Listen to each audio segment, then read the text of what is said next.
Bonjour et bienvenue, voici notre tour d'horizon économique, géopolitique et boursier. Nous sommes le mercredi 3 octobre et pour comprendre comment tourne la planète finance, c'est sur la bourse au quotidien et nulle part ailleurs.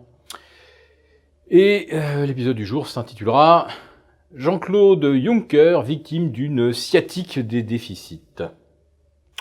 Oui, monsieur Jean-Claude Juncker a expliqué que, décidément, l'Italie montrait le mauvais exemple avec des déficits passant de 0,8 en 2017 à 2,4 en 2019. Ce que monsieur Juncker oublie de préciser, c'est qu'avec des déficits réduits à 0,8, la croissance italienne a été également réduite à quasiment rien. Et si on poursuivait dans la même ligne que celle imprimée par Matteo Renzi de l'austérité et des taxes et des impôts et des taxes et encore des impôts, eh bien l'Italie serait probablement déjà en récession. En tout cas, les Italiens ont démocratiquement voté contre cette austérité imposée par Bruxelles et M. Salvini n'a pas manqué de rappeler que les déclarations de plusieurs eurocrates, eh bien, elles émanent de personnes non élues, qui n'ont aucune légitimité populaire, contrairement à lui.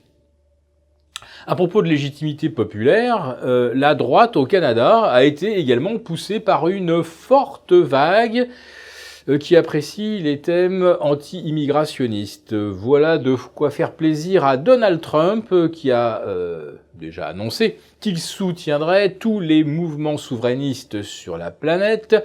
Et en Europe, c'est son âme damnée, Stephen Bannon, qui mène, si j'ose dire, la grande tentative d'influence trumpienne sur les élections européennes, et même quand il n'y a pas d'élection, les États-Unis encouragent tous les mouvements souverainistes.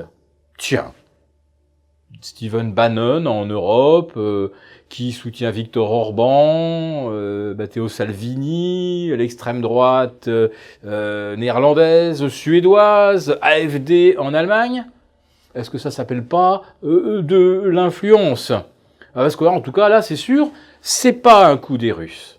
En tout cas, on voit bien ce qui se passe dans le monde, du chacun pour soi, bien sûr, et America First, et puis bien des peuples qui se replient un peu sur eux-mêmes et qui n'en peuvent plus d'une immigration qui a du mal à s'assimiler.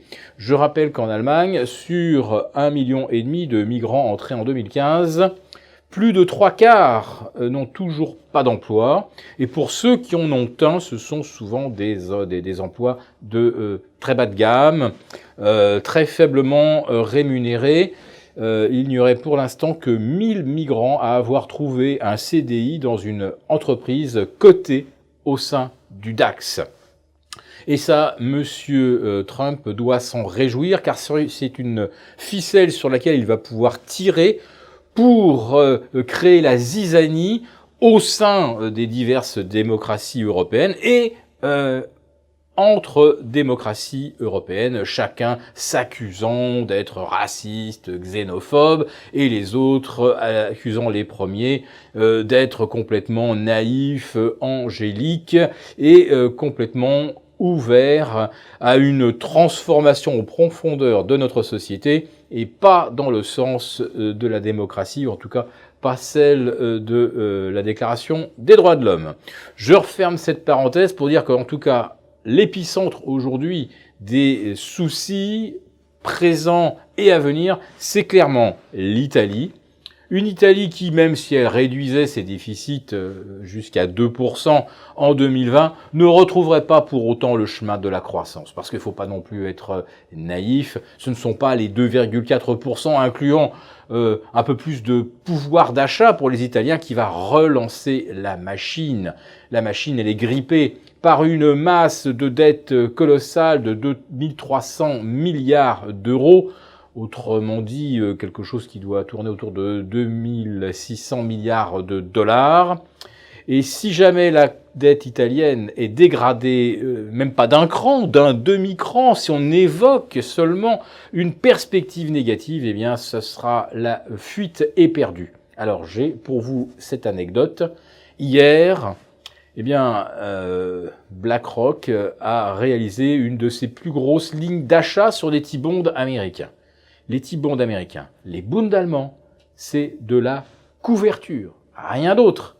Parce qu'on n'achète évidemment pas des Bunds ou des T-bonds américains pour faire de la plus-value en capital. On sait que de toute façon, les taux vont monter, donc les obligations ne monteront plus. Non, c'est de la protection contre d'éventuels éléments très contraires, des vents contraires sur les marchés, et une protection également contre de mauvaises dettes situées quelque part ailleurs dans le monde. Alors, est-ce que ça ne serait pas quelque part au-delà des Alpes, au bord de la Méditerranée? Je pose la question.